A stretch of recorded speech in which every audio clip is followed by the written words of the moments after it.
Greetings, everyone. This is your girl Angela. Just wanted to reach out to you. I have officially made it to my 60 days here in Egypt. This is an important weekend in Egypt. Yesterday was Armed Forces Day, October 6th. That is the day that Egypt reclaimed Mount Sinai. So there was no school, and today is the Prophet's birthday. And so this whole weekend has been spent celebrating parades. A lot of businesses are closed, the schools are closed, and the Egyptians are just, really enjoying their accomplishments and celebrating their prophet.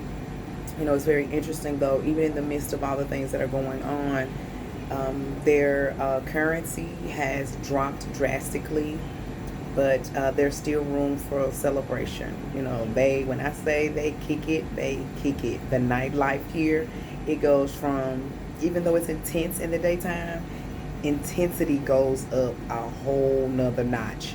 The fashion, the crowds of people, young and old. People, they're not getting sitters. If they don't naturally have a nanny that is with their home, their kids are out. And I'm talking about arm babies, toddlers. They are out and about in the street. So it's a very interesting way of life. I have gotten to the habit of walking about 4 miles every morning, especially on the days that I don't have to work. I walk in the evenings when I do have to work to release some of the stress, because it is a stressful situation. The school culture is very different. There are no lounges. There are no places for the teachers to sit quietly and plan. We share our classroom with the other specialist teachers, the French, the Arabic, the religion teachers. So we spend a lot of time wandering around the school trying to figure out where we're going to be. We are still in our probationary period here at the school, and there are some talks about what's going to happen and how many contracts are they going to have to ask people to, buy out on because of the drop in the value of the currency, which is very interesting, which is really none of the aspects that came in with me really are concerned or really care either way, because the time that we've been here, it's been nice. We've experienced some things, we've seen a lot of things. We have really learned to get accustomed to the culture. Again, the one thing that I think I'm not necessarily struggling with, but it just becomes very interesting to me that when we go places, people have a tendency, like if it's a check that needs to be paid, they're going to immediately give the check to the white person that's with me. Or, typically I've only been out, let's see, my associate Amanda and Sharon, they're automatically handed to them. They don't even speak to or address me. And if I'm with my another African American, it's just laid on the table and they walk away. It's very interesting. I don't really take it to heart, because again, it's the culture and it's their belief system of however they perceive us as black people. But that's not my concern. They still want my money, so it doesn't really make a difference. I found some amazing shops that I'm going to make sure that I can get a video of the next time I'm there.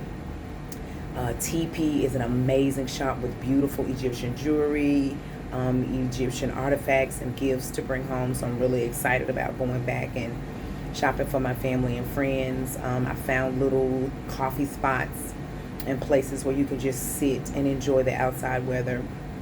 It is October here, and it's amazing. It's like, I'm going to say 89, 90 degrees here. I'm sitting out on my balcony. It's a very light breeze.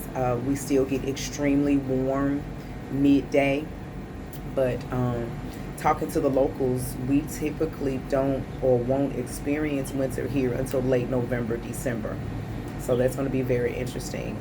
Still have not experienced any rain. The clouds did kind of hover over this week, and the children were so excited because a lot of these kids have not seen rain, especially my age group, my second graders. A lot of them in their lifetime have not experienced rain here in Egypt because it does not rain often. And when it does rain, I think I mentioned this in another video, that it's like a mudslide because there's so much dirt and there's so much trash, and the streets are literally taken over. So to keep from having to drive out in this and get flooded or stuck, schools are closed, and some of the local businesses are closed as well. So strangely enough, I hope that before I leave here that I do get to experience what the rain does to Maadi. Egypt, and just to experience it, so I can have some footage to show you guys. Let's see what else. I'm adjusting. Like I said, I have to keep saying that because it's a different culture. It's a different culture. You know, there are some that are very, very welcoming, and there are some that are very standoffish, that just really don't really want to have anything to do with the people that don't live here. And you know, I can understand that. I have become very close with the people around the Cairo American College because it's right up the street from me. That's where I walk, and so the security is very pleasant. They speak. You know, one of my favorite things that I am enjoying is that the French people call me Mademoiselle, and they speak, and they're so friendly and they're so loving. That's been very interesting. I have a neighbor. I didn't have a neighbor at first. I was living here in this building, just me and the landlord. But I have a neighbor, an African American gentleman, very quiet guy. He teaches as well. He teaches physics, I believe. And then I have a couple up above me that are from Great Britain. They teach at the same school, so it's been nice to just have neighbors, not like we are kicking it or anything, but you know, speak and say hello in passing, and to know that this building is full of educators and we're all on the same grind. You know, the economics that's going on here in the country is affecting everyone, and one of the first things, unfortunately, that tends to suffer is the education and losing the teachers because of devaluing of the money that we're making. If I could be very, very honest, you know, my passion for teaching children is amazing, but if I'm not able to survive over here, I would rather be at home teaching the children that grow and live and survive in the area that I'm from, because I mean, that's where my loyalty is. My loyalty is to all children. But you know, I can go home and be able to be comfortable in my skin, giving my gifts, and especially the wealth of information and the wealth of growth that I've gained here, to be refreshed and give to those children and teachers. Just that we again should be grateful. I know it's rough. I know that the you know, the foolishness that sometimes goes with the politics of education is difficult, but we have a lot more rights than people have other places. So I am grateful for that. I'm grateful for this opportunity to see and be able to offer, because I speak a lot about what happens in the States and the things that we do and how to solve some of the morale problems that they're dealing with here. And I'm really happy to say that it is being well received, because they really don't think about it. They just want to get it done, and they just want to get the children educated to be able to compete with the American students. But to be able to keep that and to be able to maintain that, you have to maintain the morale of your teachers, and especially the teachers that are local. You know, I get that you're excited about having the expats and everything, but you have local teachers here that have dedicated their lives and are very near and dear to wanting to see their local children succeed.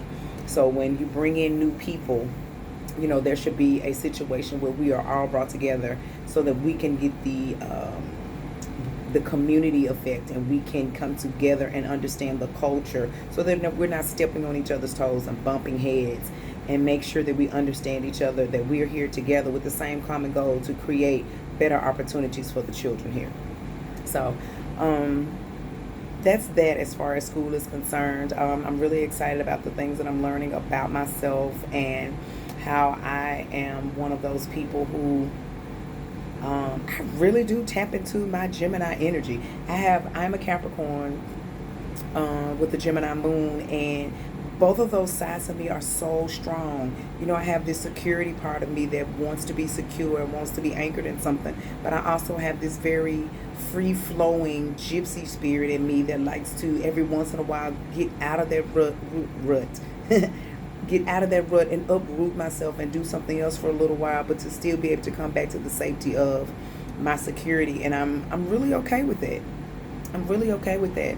That just lets me know that, you know, I'm going to be a nomad. I know that there are going to be some things that I am going to want to do in my life that is going to require me to blow in the wind for a while and then come back. And again, I'm okay with it, because a lot of my life, I was a mother at the early age of 19. So I've been a mom, I've been a wife the majority of my life.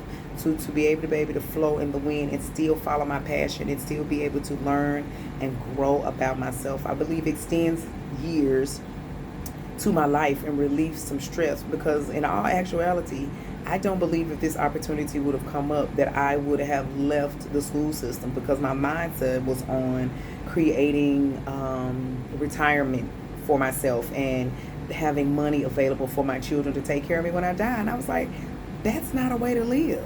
I'm, I am working so that I can prepare to die. That's not cool. That's not the way to live a life. Um, I am believing that me following my passion and doing what I need to do, that the universe, God is going to bring everything into alignment so that I will be taken care of, and that, you know, when I do transition on, that my transition, it will not be a hardship to my children, because I pray every day that my wealth of not just financial things but of knowledge, of spirituality, will be a blessing to them, that they can be able to do what they need to do and reap the abundance thereof. So I'm excited about that. I'm excited that I'm able to show them that they can follow their dreams and still be stable, still have a happy life, and still be okay. Be okay. We have a tendency to just live in fear, and fear holds us back from a lot of things, simple things. We get into situations where we start asking the universe for things, and then we get them and we contradict them. You know, one of the things that I am dealing with now is accepting the journey and not necessarily so eager to see the results.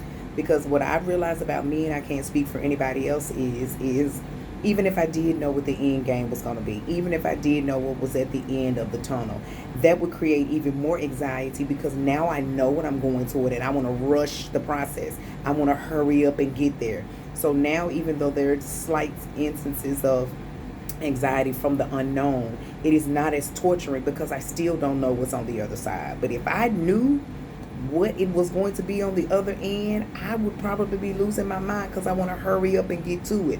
Or if it was something that I didn't like, I'd be trying to create detours to prevent me from getting to it. So I'm grateful for the process, and I definitely understand what that is. Everybody's process is not the same.